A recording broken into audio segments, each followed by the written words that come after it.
오늘 우리가 함께 살펴볼 예수님의 악한 포도원 농부 비유는요, 그냥 옛날 이야기가 아닙니다. 여기에는 소유권이 대체 뭔지, 또 우리의 역할은 뭔지, 그리고 거절과 구원에 대한 아주 강력한 메시지가 담겨 있거든요. 자, 지금부터 그 깊은 의미 속으로 한번 들어가 보시죠. 자, 여러분 한번 상상해 보세요. 길을 가는데 바닥에 100달러짜리 지폐가 턱하니 떨어져 있는 거예요. 그럼 가장 먼저 무슨 생각이 드세요? 아마 대부분 와, 횡재했다.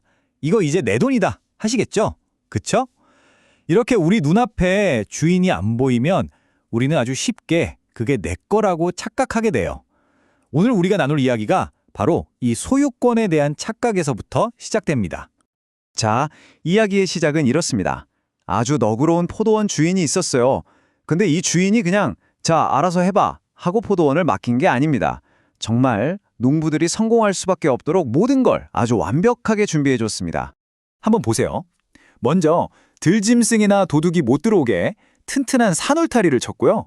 또 포도를 바로 짜서 와인을 만들 수 있게 즙 짜는 틀도 만들어놨어요.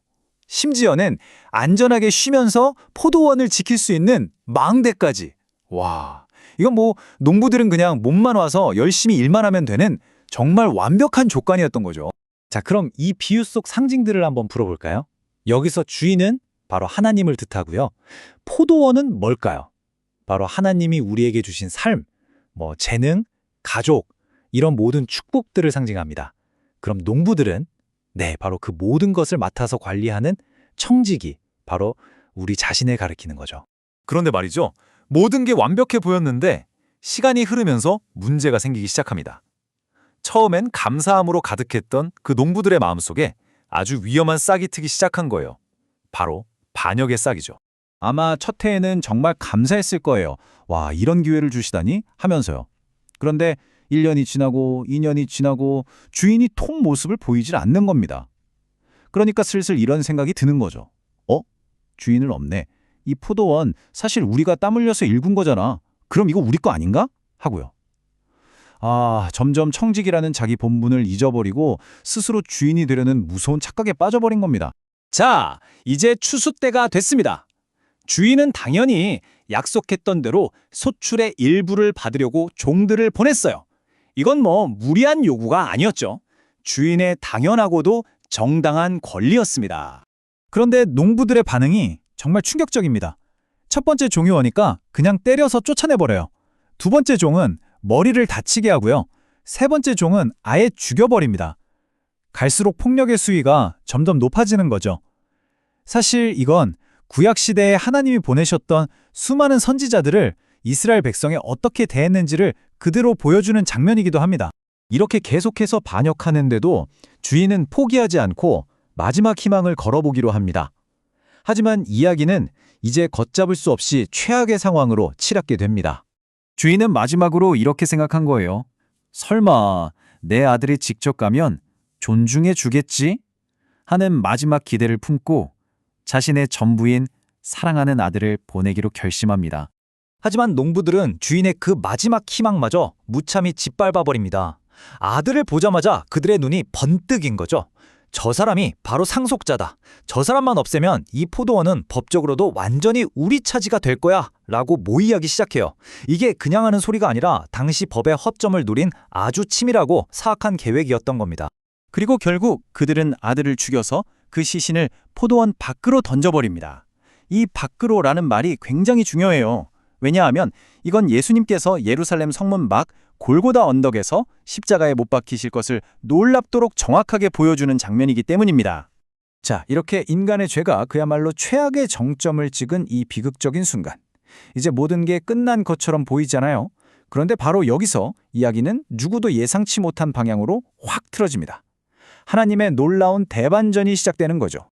이 비유를 다 말씀하신 예수님이 듣고 있던 종교 지도자들을 빤히 보면서 물으세요. 자, 그럼 포도원 주인이 돌아오면 어떻게 할 것 같소? 와, 이 질문 정말 날카롭지 않나요? 자기들 입으로 스스로의 운명을 선고하게 만드는 질문이었으니까요. 답은 정해져 있죠.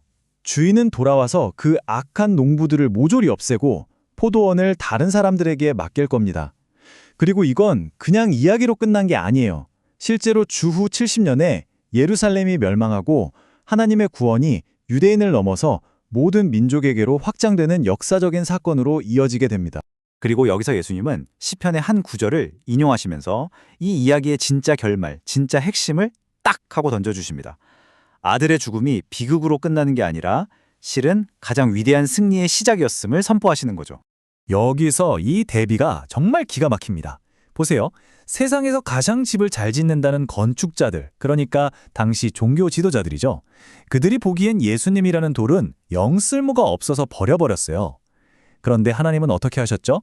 바로 그 모주가 버린 돌을 집어서 건물 전체를 지탱하는 가장 중요한 모퉁이 돌로 사용하신 겁니다. 인간의 거절이 하나님의 위대한 계획을 막을 순 없었던 거죠. 정말 대단하지 않습니까? 이 모퉁이 돌이라는 게 참 재밌는 단어예요. 건물의 가장 기초가 되는 주춧돌이기도 하고 또 맨 꼭대기에서 건물 전체를 딱 잡아주는 머릿돌이기도 하거든요.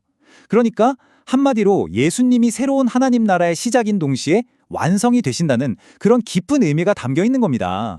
자, 그럼 이 2000년도 더 된 옛날 이야기가 지금 오늘을 사는 우리에게는 무슨 의미가 있을까요?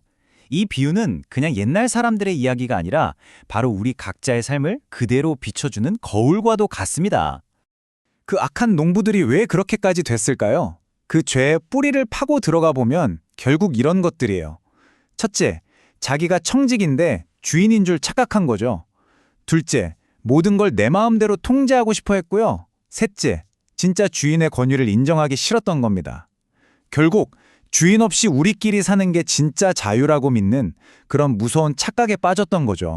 그래서 결국 이 비유는 우리 앞에 하나의 선택지를 놓습니다. 우리에게 주어진 삶, 시간, 재능, 이 모든 것에 진짜 주인은 내가 아니라는 걸 인정하고 그것을 잘 관리하는 신실한 청지기로 살 것인가, 아니면 계속해서 어리석게 내가 주인이야 라고 우기면서 살 것인가. 우리는 매일 이 선택의 기로에 서 있는 겁니다.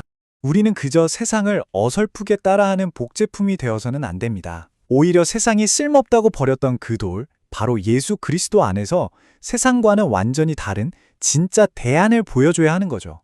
왜냐하면 진짜 생명과 희망은 오직 그 버려진 돌 위에 세워질 때만 발견될 수 있으니까요. 자, 그래서 이 모든 이야기는 결국 우리 각자에게 단 하나의 아주 근본적인 질문을 던지고 끝을 맺습니다.